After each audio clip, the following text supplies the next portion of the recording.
Today, we're continuing in Lent our theme of the corporal works of mercy and spiritual works of mercy. And last week, we started off by looking at all of them that deal with our care and concern for the poor. This week, we're looking at a series of spiritual works of mercy that are all tied together by truth. So they're counseling and again, they're all the spiritual works on this side, counseling the doubtful, instructing the ignorant, and admonishing the sinner. Those three. Now, this obviously, no one here is a sinner, so we're thinking about other people right now. Just as a quick note, when we say counseling the doubtful, we've all struggled with doubt. If we haven't, we're probably not really thinking about things. And the way to counsel someone in doubt, the best way to me is to share your experience, yeah?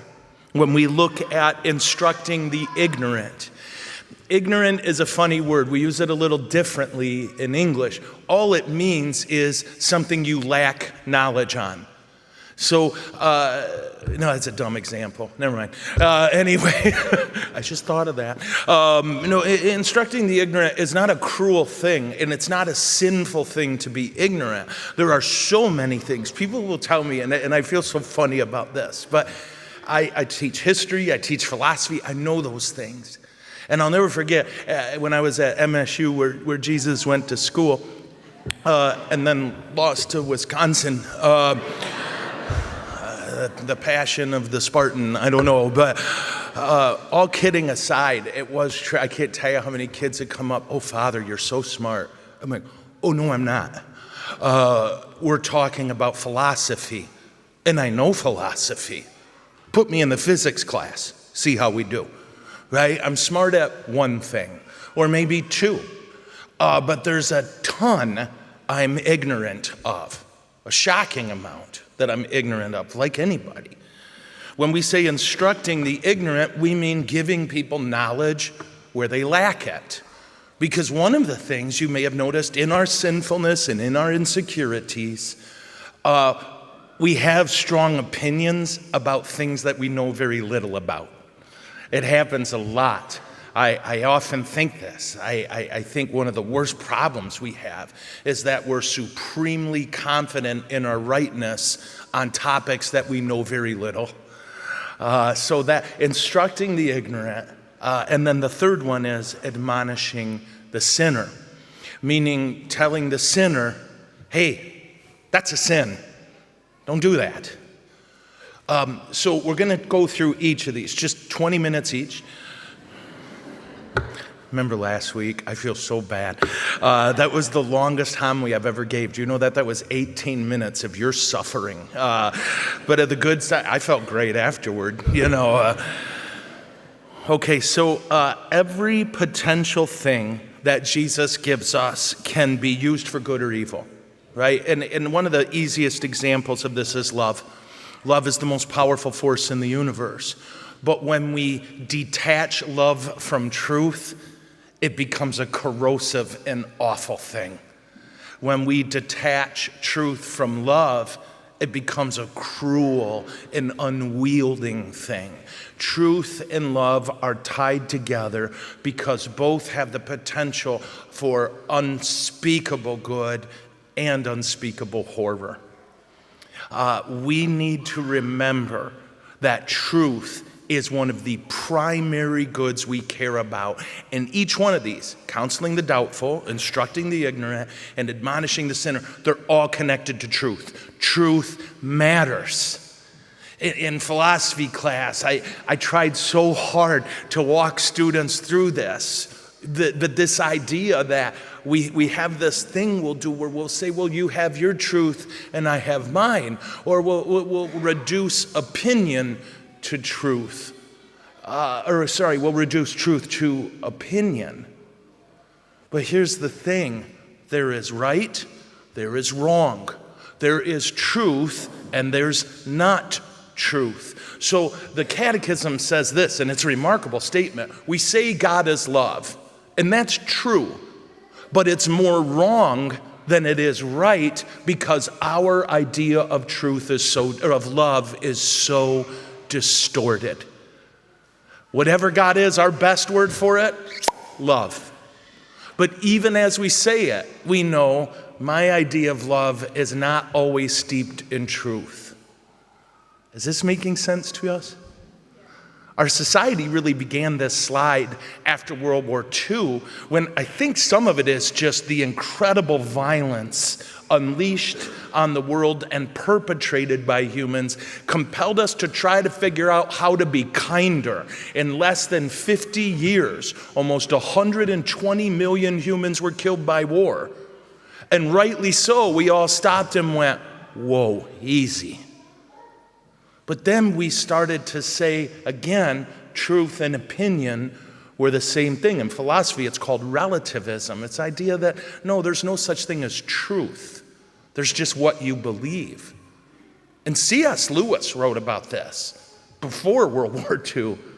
He said, the next step when we say, well, there's no truth, where truth is relative, we'll say there's no truth, and then we'll end up in a society where whoever screams the loudest and fights the dirtiest wins. Doesn't it seem like we're there? It's because we've unhitched ourselves from truth. There are things that are true about God. There are things that are not true about God. And we can respect people. We better respect people who believe differently than us. But we don't have to pretend that it's just opinion what Jesus says. You and I need to be committed to the truth about God and about ourselves and about sin and about virtue. It needs to be an obsession with us. What's true? And that when we find out, whether we like it or not, whether it hurts us or not, whether it makes us comfortable or not, we don't care. Because what we care about is what is true. Now, the easiest thing to do is say, I hope those people are listening. Yeah? But the first sinner we've got to admonish, the first ignorant person we have to instruct, is us. If truth does not start inside of us, it won't matter how much we scream at everyone. It won't matter how loud we yell. All people will see is what glaring hypocrites we are. Our commitment to truth needs to start personally. If you don't mind, another MSU story, and I imagine this happens on every major campus. There were always those Christians who would kind of pick a public spot, and they would have signs, and they would have bullhorns, and their whole goal was to yell at people about what awful sinners they are. Anybody see these folks? Yeah. Okay. Nick's nodding. He was like, yeah, I did that. Please don't do that anymore. No, we grew up together. So all kidding aside, they were, every week you could count on them at MSU. Them shrieking at the sinners, calling people pretty awful names. And when I tried to dialogue, it didn't go well for a really simple reason. They were completely unaware of their own sin. Or if they were aware of their sin, it was in a very vague way. But when it came to your sin, they were specific. They had no love for the truth in their hearts. They didn't have Christ in their hearts because they didn't start with the truth about themselves. And I don't know what it is for you. I'm learning what it is for me, and it can get very ugly in there. We can, when we start looking at the truth of ourselves, see a lot of pride, a lot of fear, a lot of need to respond to those two things by controlling. We can see a lot of insecurities, and we can see those truths in us and then give them to Christ. Here is the truth. I'm a sinner. I am in desperate need of Jesus. And every few weeks, I drive to Lansing and go to confession to this poor priest because I need that. The moment I forget how desperately I need Christ, I'll become an angry preacher or a useless preacher. But I need to be a servant of the truth before I can tell you, you need to be a servant of the truth. Truth matters, and the truth is we're sinners. And that way, when we know that about us, when we go to talk to another sinner, we'll be a lot more tender. We'll be a lot more understanding. And it won't be this weird phenomena of, I'm going to yell at you to change because your sin makes me uncomfortable. Instead, it will be, I've got a ton of sin too. Let's do this together. It's one of the reasons Jesus keeps putting us in community. Wherever we go, we end up coming together. It's just what humans do. God hardwired it into our DNA that we need to be together. Why? Because other people help us with the truth. Other people can see the truth about us. The key thing to remember is that the truth is a person.